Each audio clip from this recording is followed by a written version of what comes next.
All right, and I want to welcome everybody here today. Thank you for the words that were already shared, Brother Joe and Brother Andy and Josiah.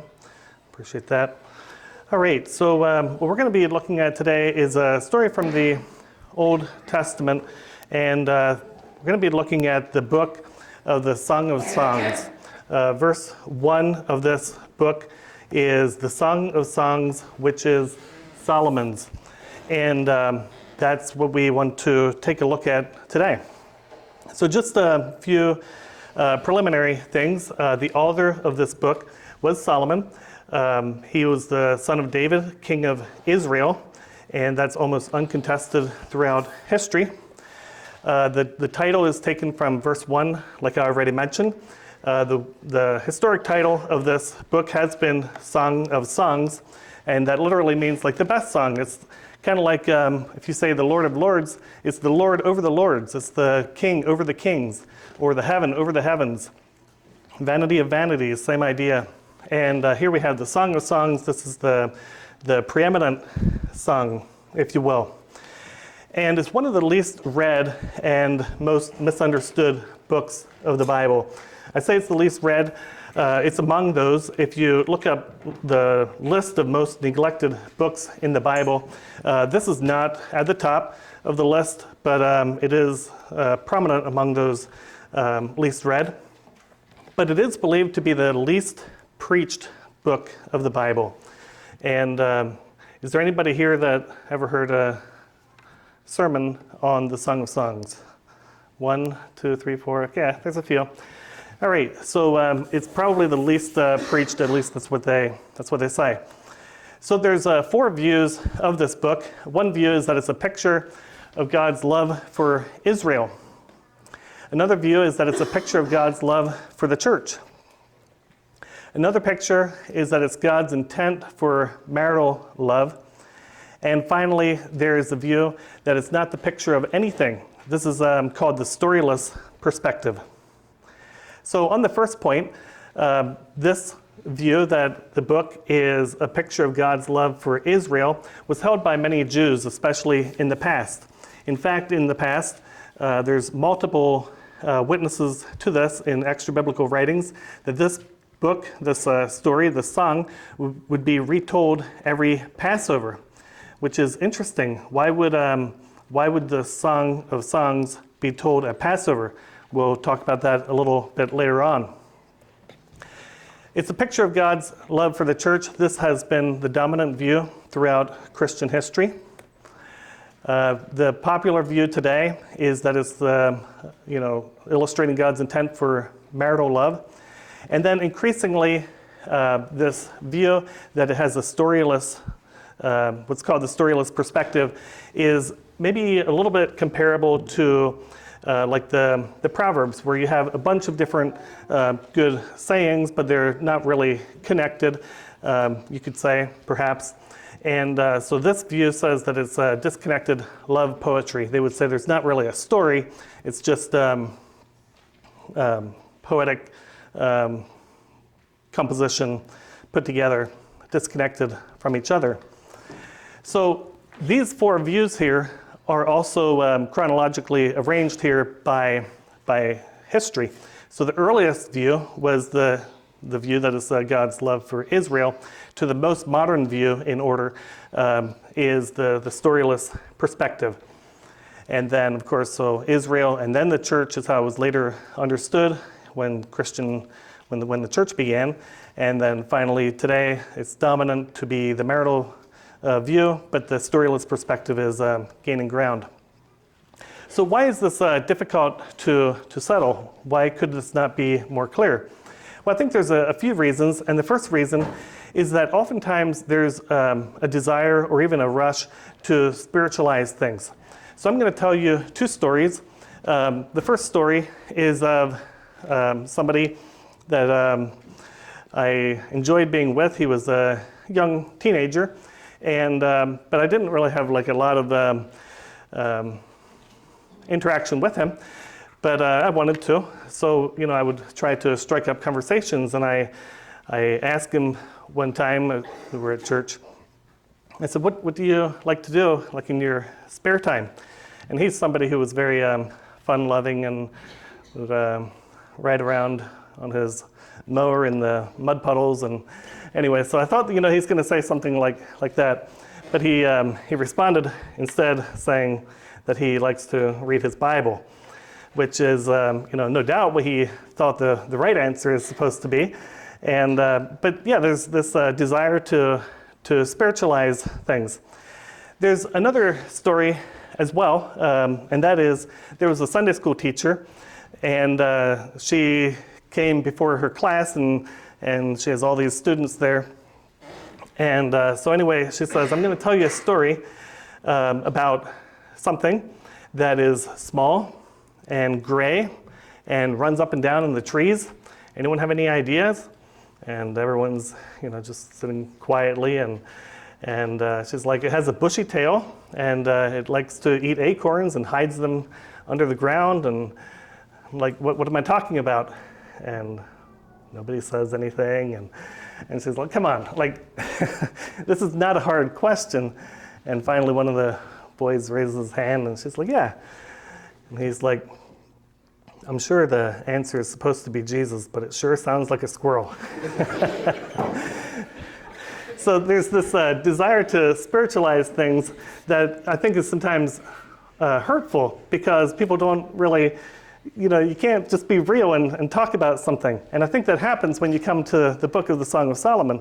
Like there's things that, all kinds of things that are turned into metaphors that weren't intended to be turned into metaphors. And then there's another problem, and that is the rush to application. We live in a time where people rush to application. When I wrote my book about Righteous Lot, I cite in there somebody who wrote a lengthy lesson that we can learn from Lot after 3% of it was the text of Scripture and about 97% was application. And that is very, very common in a lot of Bible study, if you will. And I think it's a problem. I think it's a big problem. And that is if we only have application, or primarily have application that we teach, and we don't connect it in a very real sense to an exegetical foundation, with integrity to the text, then people's buy-in is going to be very soft. And they have this application, but the next speaker they talk to has a different application, and there's no binding to the text. And so I think that also creates some difficulty. So before we can understand the story, before we can understand the lesson, before there's an application, we must understand the story. And I'm not saying there's not an application. I'm just saying that that's not where we begin. Don't get too excited about the application until first we grasp what is going on. And then there's a third thing, and that is oftentimes people ask, is it historical or allegorical?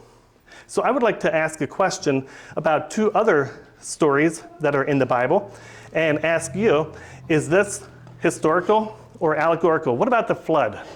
Anybody? Historical. Okay. And what about the Exodus account? Historical. Okay. So actually, if we're talking about the flood, Jesus says that as it was in the days of Noah, so it will also be at the coming of the Son of Man. So does that sound like it's historical or allegorical? It kind of sounds like it's a little allegorical, at least in the words of Jesus there. And then in the Exodus account, here this is taken from 1 Corinthians 10. All our fathers were under the cloud. They all passed through the sea. They were baptized into Moses in the cloud and in the sea. They all ate the same spiritual food. They all drank the same spiritual drink. And again, it sounds very allegorical. So I think it's the wrong question sometimes to ask, is it historical or allegorical? I think perhaps it's historical and allegorical, okay? Like it's historical allegory, if you will, all right? And I think that's what we actually have here in the Song of Solomon. Instead of viewing this as only allegory, I think there's a good case to be made that it's actually history. It's actually telling the story of something that happened a long time ago, 3,000 years ago now. So if you come to the story and you're trying to understand what's happening, there's the most common understanding is that we have two main characters, and the two main characters are Solomon and the Shulamite. The Shulamite is the woman. She's called a Shulamite only one time in the story, but we don't have another name for her. So we have Solomon and the Shulamite. And this is by far the most commonly understood perspective of this. However, not everyone thinks so.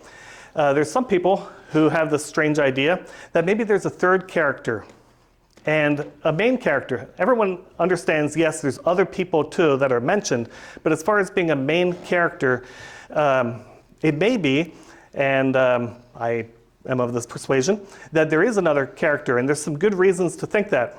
And that is, when we talk about some of the things that happened in this story, they just don't fit with Solomon very well. And one of those examples, I actually have a few of them here. So the King Solomon, he just sounds too humble.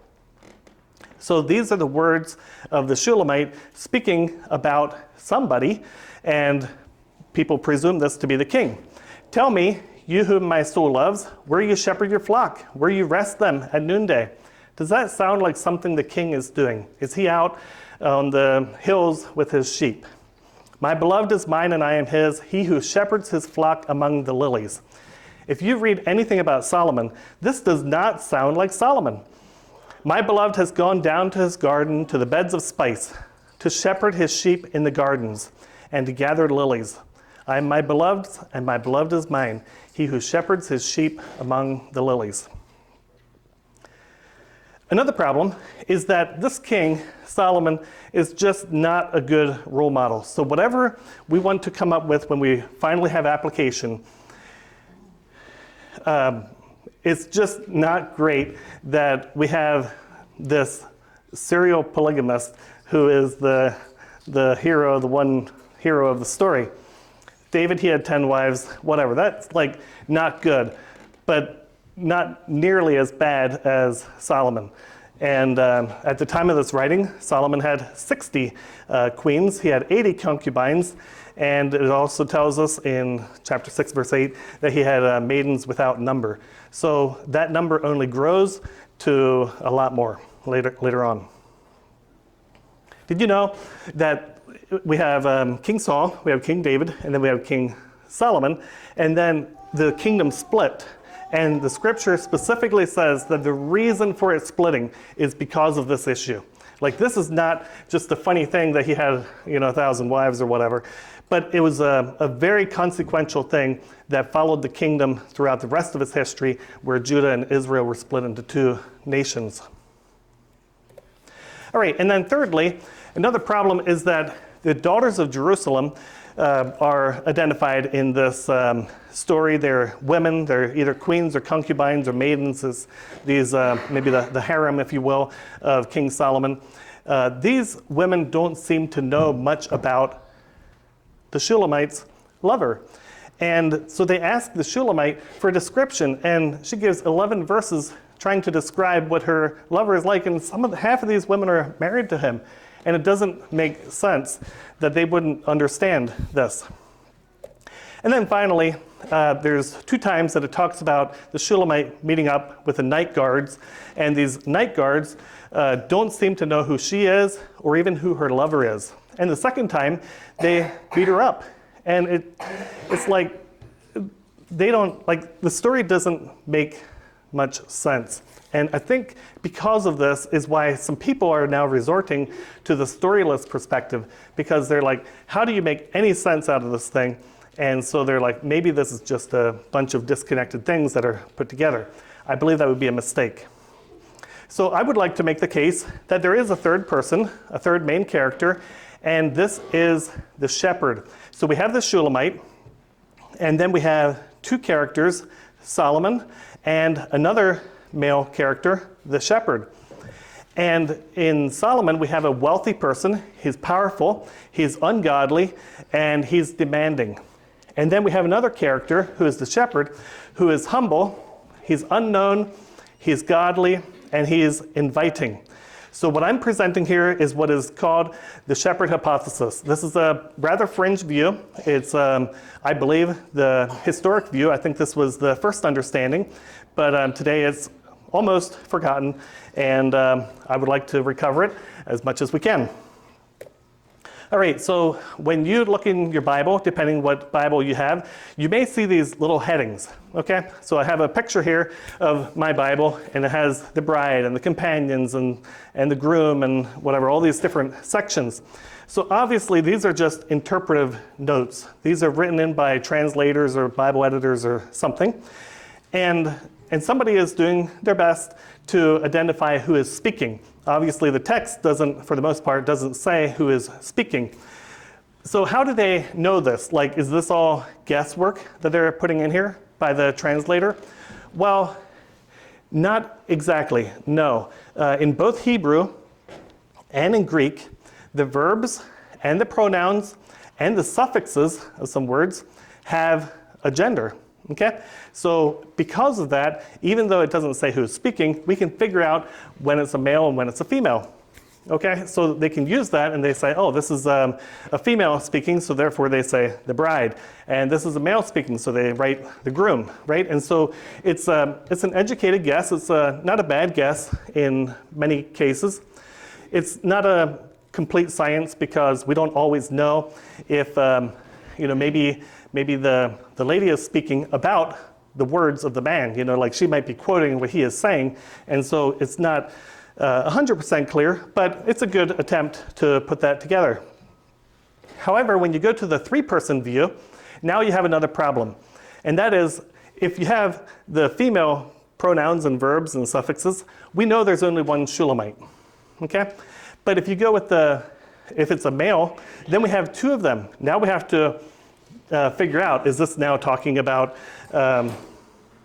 the shepherd, or is this talking about Solomon? So all these things are a little bit interpretive, okay?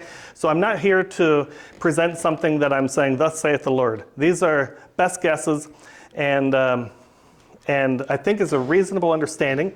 But the thing that I have a lot of confidence in, that is that among those who say there's two main characters, there's a Shulamite and there's Solomon, there's a lot more diversity in thought about what is going on here than there is among those who say there's three characters. If you say there's three characters, the people are far closer in agreement with the storyline. Does that make sense? You understand where I'm going with this?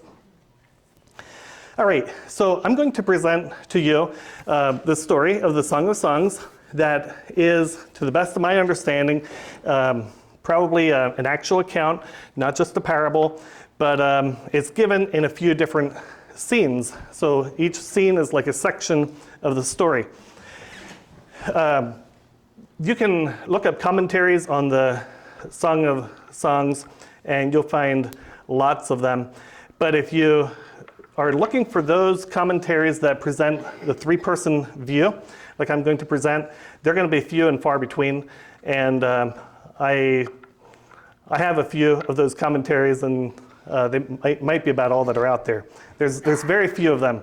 So, but they're not in much disagreement. There's a pretty reasonable picture, I believe, what's being presented here. So credit where credit is due. I didn't put all this together. This is helped by other people who have worked on the three-person view as well.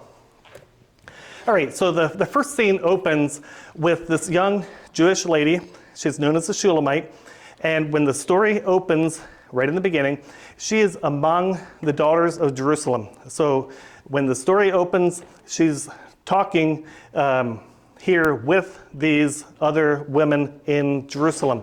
How she got here is not entirely clear. It appears like she was probably kidnapped by King Solomon, and there's a good reason to believe that. He would take whatever he wants, and so he probably came across her in her hometown. Her hometown was the town of En-Gedi. En-Gedi was a resort town where they had nice springs, and it's where the rich and famous would go, and it's probably where she grew up. And the expectation is that Solomon probably came there as a resort and sees her and just decides he's going to take her. In any case, she is now in Jerusalem. She's in the harem, and this probably is relating what happened on the first day there.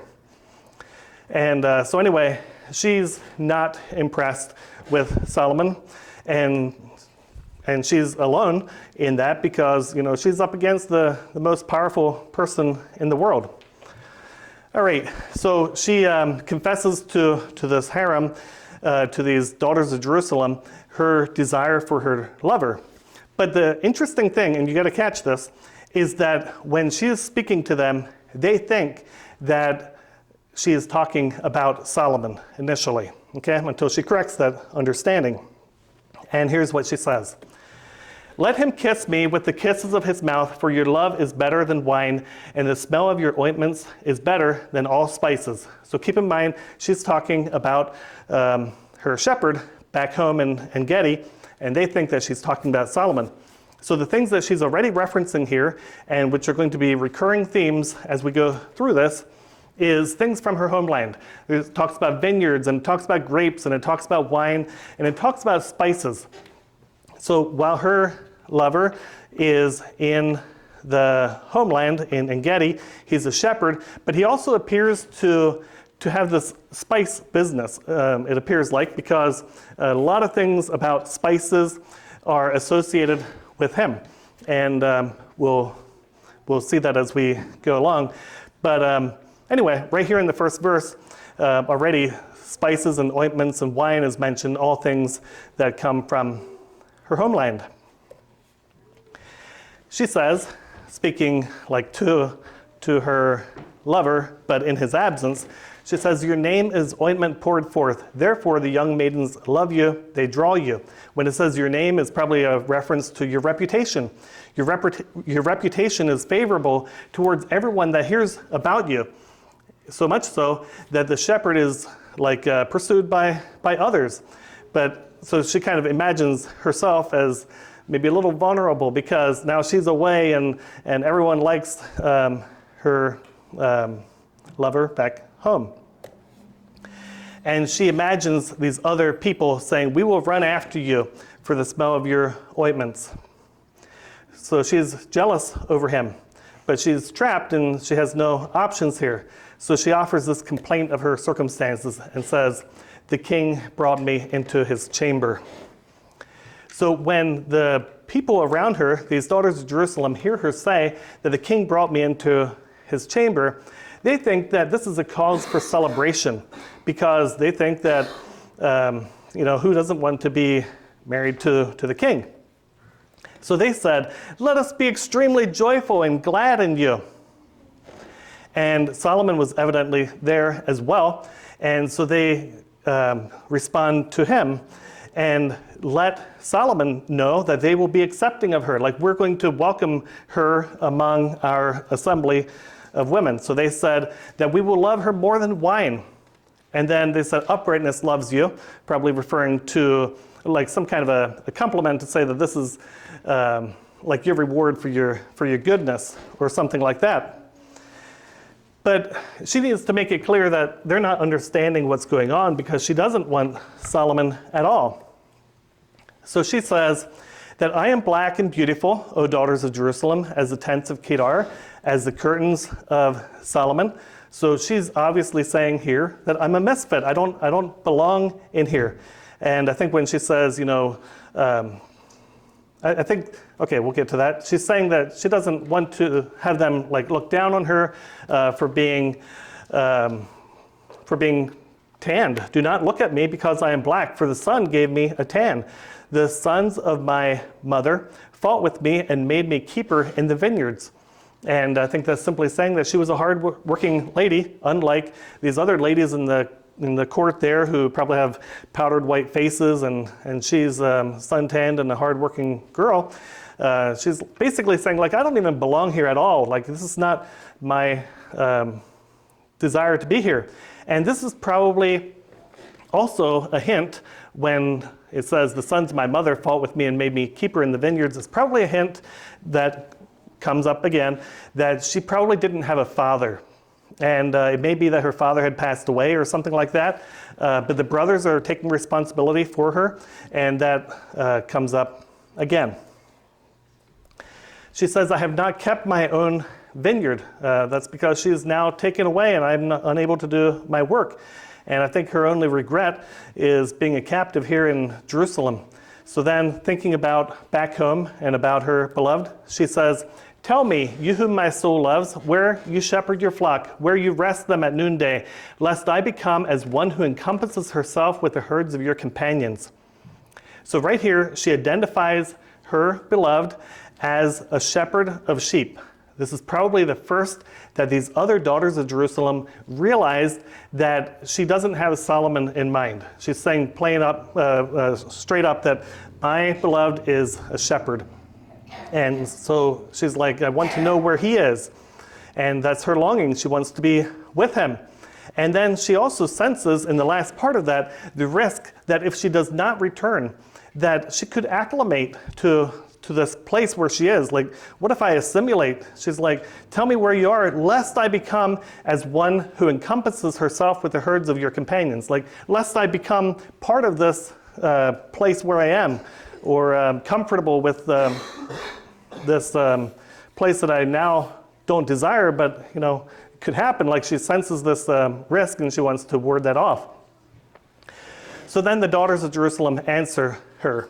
And it sounds like a welcome offer. They said, if you do not know yourself, like where he is, fairest among women, go forth on the heels of the flocks and tend your young goats by the shepherd's tents. Like, in other words, if you don't know where he is, then maybe you should just go out there and find him. Go among the shepherds and maybe ask around or whatever, and you'll be able to find him. So it sounds like the daughters of Jerusalem are maybe agreeable to her not being there. But no doubt Solomon is present, and he's not going to have that. So he begins by flattering her and telling her that no. He says, I have likened you, my beloved, to my horses in the chariots of Pharaoh. Your cheeks are as beautiful as turtle doves, and your neck is a small necklace. So he's trying to win her by flattery. And you will notice when he speaks, when the king is speaking, he speaks of royalty. He's talking here about horses, and he's talking about chariots, and he's talking about wealth and necklaces, gold, whatever. Is very different from the things that we hear out of the shepherd. And that's one of the ways in the three-person perspective to understand who is talking here, because they just have entirely different interests. So anyway, the king evidently realizes that she's not impressed, and so he offers a second device, and that is wealth. He says, we will make you figures of gold with studs of silver. Again, he is saying, that's what I have to offer. My offer to you is money, wealth. He says, we will, probably referring to these other daughters of Jerusalem, are going to help to make these things. So then she's thinking about this, and she relates the scene. She says, while the king was at the table, my spikenard gave forth its smell. So just as a little aside here, she's saying that while I'm sitting there, I'm even smelling the smells from back home, which kind of illustrates that it's probably the first day. Like, she just got there and she had, so anyway, but it's also a stark reminder to her of where she is from and where she wishes to return to. And goes on. So here she says now to the king, she says, my beloved is to me a bundle of myrrh. To me, my beloved is a cluster of grapes from Cyprus in the vineyards of En-gedi. So she gives this a short response to the king. And I think she's saying pretty clearly here that she intends to be exclusive with him. She's not going to share herself with the king as well. She says about my beloved, and that's interesting that she would say that, because just before this, if you recall, he had called her that, and now she's responding using the same term, talking about a different person. And so then to reinforce this to Solomon that she's not interested, she informs him that her beloved also desires her. And so she shares to Solomon what her beloved's words would be to her. And that is, behold, you're beautiful, my beloved, behold, you're beautiful, your eyes are doves. And then it continues, and she's just dialoguing their conversation between her and her shepherd. She's telling this to Solomon in his presence. Behold, you're beautiful, my beloved, and indeed lovely. This is her speaking to her beloved as she's thinking about this in Solomon's presence. She's talking to him there. She says our bed is shaded. So shaded could be better understood as being overshadowed or even being guarded. And she's basically saying that I'm not going to share myself with you. Like I have my beloved and he wants me, I want him, and our bed is shaded. Like there's going to be exclusivity here. I don't want this royalty. I'm not interested here. She says the beams of our houses are cedars. Our ceilings are cypress wood, in contrast to where she was, like a royal palace that's made of marble and gold and all of that. She's like, I live out in the country and it's a simple house. It's even made of wood. She's a humble person. My home, I think she's saying in simplest terms, like I'm a misfit here. This is not where I belong. And notice also, she talks about our bed, she talks about our house, she talks about our ceilings, and I think in a not so subtle way, she's hinting to Solomon that she's going to be faithful to the shepherd alone. She's telling the king, no, I'm not interested. And then she imagines her beloved responding to her. And he says, as a lily among thorns, so is my beloved among the daughters. Now just think about that, what that would have sounded like to the daughters of Jerusalem that are there, that are being called thorns, right? That's precisely what's happening. And she imagines his response to her being, as the apple among the trees of the wood, so is my beloved among the sons. I desired to be in his shadow and to sit down, and his fruit was sweet in my mouth. Bring me into the house of wine, set love before me, strengthen me with cakes of raisins, refresh me with apples, for I am wounded with love. His left hand shall be under my head, and his right hand shall embrace me. And then she turns to the shepherds of Jerusalem. She turns to the daughters of Jerusalem with these words, and she says, I implore you, O daughters of Jerusalem, by the hosts and powers of the field, that you rouse not up nor wake up my love until he wishes. And I think that what she is saying is basically, in the presence of Solomon, she's telling these other women that the love that they think that they're experiencing from the king is artificial, and she's urging them to wait for true love. Don't give yourself to this king. And it's a resolve that she is committed to for herself. And that ends the first scene, this first story.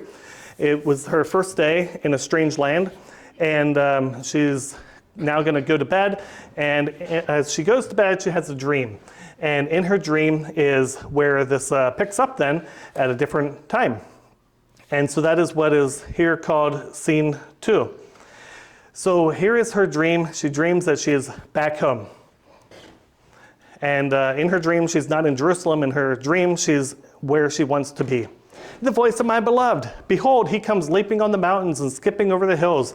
My beloved is as a gazelle or a young stag on the mountains of Bethel. Behold, he stands behind our wall, looking through the windows and peering through the lattices. My beloved answers and says to me, rise up and come, my companion, my fair one, my dove, for behold, the winter is past and the rain is gone. It has departed, the flowers are seen in the land. The time of pruning has arrived. The voice of the dove is heard in our land. The fig tree has put forth its young figs, and the vines are in bloom and give forth their fragrance. Arise and come, my companion, my fair one, my dove, and come, my dove, to the shelter of the rock and take hold of the wall. Show me your face and cause me to hear your voice, for your voice is sweet and your face is beautiful. She dreams of being in the vineyard, and then presumably her brothers say to her, catch us the foxes, the little ones that spoil the vineyard, for our vines are in bloom. And I think this is just a story, it's her dream, but it's the everyday experience of what would go on. Her brothers, I think, presumably would have said this because they were the ones that had hired her to work here in this field. And anyway, so her mind returns to her beloved, and she says, my beloved is mine and I am his, he who shepherds his flock among the lilies until the day dawns and the shadows depart. My beloved, turn back and be as likened to a gazelle or a young stag on the mountains of the ravines. And then she wakes up and she realizes it was just a dream. She says, in the night on my bed, I sought him whom my soul loves. I sought him, but did not find him. I called him, but he did not hear. Why not? Because it was a dream. And so she's frustrated to awaken in the middle of the night, and she says, you know what I'm going to do? I'm leaving now. I'm leaving now in the middle of the night, and I'm going to find him. And so she says, I will rise now and go about the city, in the marketplaces and the streets. I will seek him whom my soul loves, because she expects that he is probably coming after her to find her. She was, kidnapped. She's away. It's her first day. He's probably coming and he's going to be in the area trying to locate her. So it sounds rather desperate, but I suppose desperate moves for desperate times. So she goes out and she says, I sought him, but did not find him. The watchmen who do their rounds in the city found me, and I said to them, have you seen him whom my soul loves? Scarcely had I departed from them when I found him whom my soul loves. So here we see that his dedication must have been very obvious, or very real, because he came in the first, probably within the first 24 hours, he had traveled there just behind her, and now he is evidently out looking at night for her, and they found each other. So she says, I held him and would not let him go until I brought him into my mother's house, into the chamber of her who conceived me. In other words, they went home to her house where she grew up. And these places are about 25 miles, so they probably journeyed that at night. And she must have been so happy that she found her shepherd, the one that she loves, and she's probably hoping that this whole saga is over. Reminds me of the song that we sing sometimes. It says, and those who find thee find a bliss, nor tongue nor pen can show the love of Jesus what it is, none but his loved ones know. And I think that was her experience as she finally found her beloved and was able to be with him. And then she says this refrain again, what she would say to the daughters of Jerusalem. I implore you, O daughters of Jerusalem, by the hosts and powers of the field, that you rouse not up nor wake up my love until he wishes. So she's simply desiring that they would also be able to find real, genuine love. All right, and then that ends scene 2. She's home. This should be all over, but that's not where the book ends. And that is because you can imagine that back in Jerusalem, the king wakes up to find out that this young lady who he had desired to make his has disappeared in the night, and probably maybe heard from the night guards or whatever that she went back home. So he's not very happy about that. So here's scene 3. So scarcely had she returned home, and don't you know, her security is shattered again. And it says, who comes here? Who is he? Who is this who comes up from the desert like pillars of smoke, offering incense, myrrh, and frankincense with all the fragrant powders of the perfumer? This is not merchants. Here he comes. He's coming back to re-kidnap her. And interestingly, notice that it says that he's coming with incense, myrrh, and frankincense and fragrant powders of the perfumer. He knows by now that her interests are in these spices and ointments and things like that. So he, brings these things along too, because maybe he's going to be more relatable or something in that way. So here comes the unwelcome king. Behold the bed of Solomon, 60 men round about it, from the mighty ones of Israel, all holding a sword and trained in war. Every man has his sword upon his thigh because of the fear in the night. So she realizes that he's coming. He has not taken no for an answer, and she is not safe from the king, and he's clearly coming back to re-kidnap her, and he's accompanied by an army. It says, King Solomon made a palanquin for himself from the trees of Lebanon. So a palanquin, by the way, was a new word to me, but this is simply this little carriage that he rides on. And it's described here. He made its pillars of silver and its back of gold, its covering crimson, its interior a mosaic of love because of the daughters of Jerusalem. So he had so many, this was such a frequent thing for him to get married and have all these things, He had this thing made up for himself as his wedding vehicle, if you will. It says that he made this thing because of the daughters of Jerusalem, because of all these women. So since the Shulamite and the shepherd had just returned home, probably the Shulamite had returned home to the shepherd. Probably there was other family around. Maybe they were like celebrating her safe return or something like that. And then to those gathered, this representative of the king, probably somebody who had accompanied him, says, "Go forth and look at King Solomon." This could have been said tauntingly, because this is being said, I believe, to her or his family or both. "Go forth and look at King Solomon, at the crown with which his mother crowned him in the day of his wedding and in the gladness of his heart." He's saying today is the day he's going to get married to the Shulamite. And he's like, "You want to come along and, be with us?" Probably a taunt. And then Solomon meets the Shulamite and tries to flatter her to make her willing to come along. He says, "Behold, you're beautiful, my companion. Behold, you're beautiful. Your eyes are like doves behind your veil. Your hair is as the flocks of the goats coming down from Gilead." He's giving this seductive speech, and he's focusing entirely on physical attractiveness. He says, "Your teeth are as flocks of shorn sheep." I don't know where he got his ideas about what is, whatever.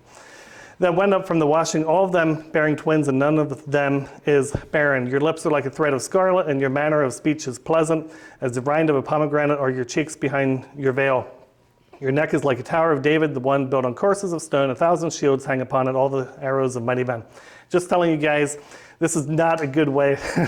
Don't follow King Solomon's example here. And so Solomon probably turns to her for a response. And she says, "Until the day dawns and the shadows depart, I will go my way to the mountains of myrrh and to the hills of frankincense." She's like, when this dark night is over, I'm going to be with my beloved in the mountains of myrrh and the hills of frankincense, which is their place in Gedi. But of course, little does he care that what her desires are. He says, "You're altogether beautiful and there's no blemish in you." And to the king, that settles the matter. He wants her, and resistance is futile. And so she's kidnapped again and taken against her will back to Jerusalem. So now she's back in Jerusalem, and the humble shepherd is never far from her mind. And so she recalls the words of the shepherd to her. And this is what she's thinking about as she's now again in the royal palace. "Come from Lebanon, my bride, come from Lebanon, beginning with faithfulness. You shall come and pass through the top of Senir and Hermon, from the dens of lions and the mountains of the leopards." Probably the last part there, the dens of the lions, the mountains of the leopards, is probably a reference to Solomon and his company. "My sister, my bride, you ravished my heart. You have ravished my heart with one look from your eyes, with one jewel of your necklace. Your lips, my bride, drip as honeycomb. Honey and milk are under your tongue, and the fragrance of your garments is as the scent of Lebanon." So then he moves on from talking about her beauty to talking about her virtue. And he says, "My sister, my bride, is an enclosed garden, an enclosed garden, a sealed fountain." And I think almost certainly here he's talking about exclusivity. Something that she knows she would never experience with the king. And then she responds, and she talks about the gardens back home in En-Gedi where her shepherd is. "Your plants are a garden of pomegranates."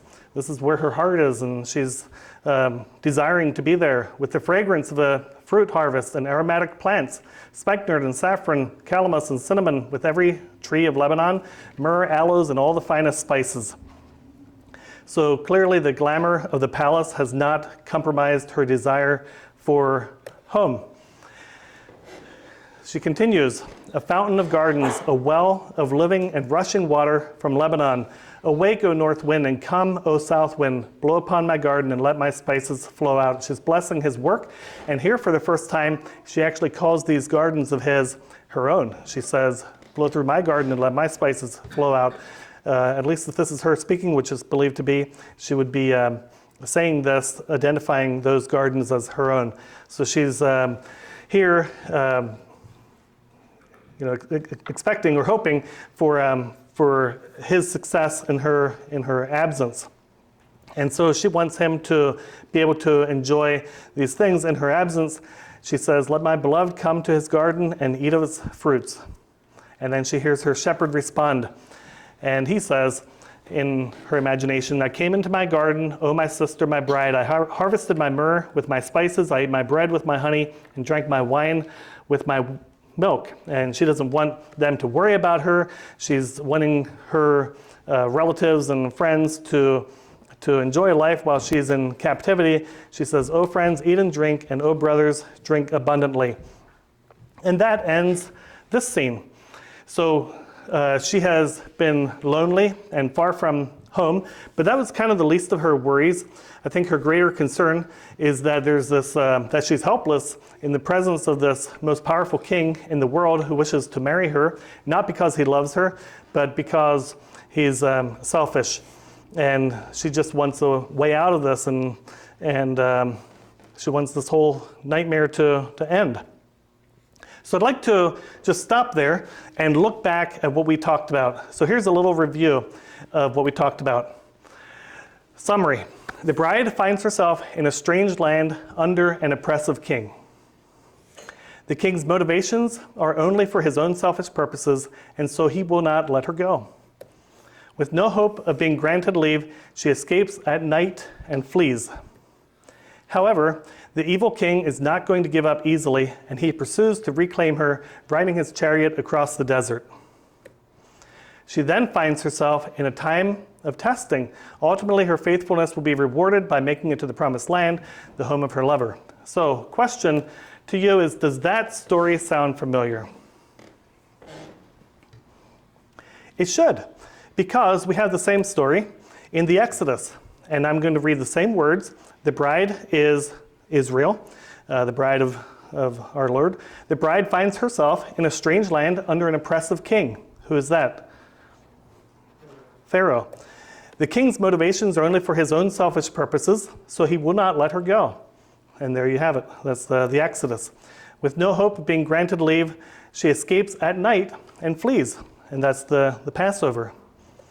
However, the evil king is not going to give up easily, and he pursues to reclaim her, riding his chariot across the desert. Right? And that's when they were gone 3 days or something, and here he comes right back.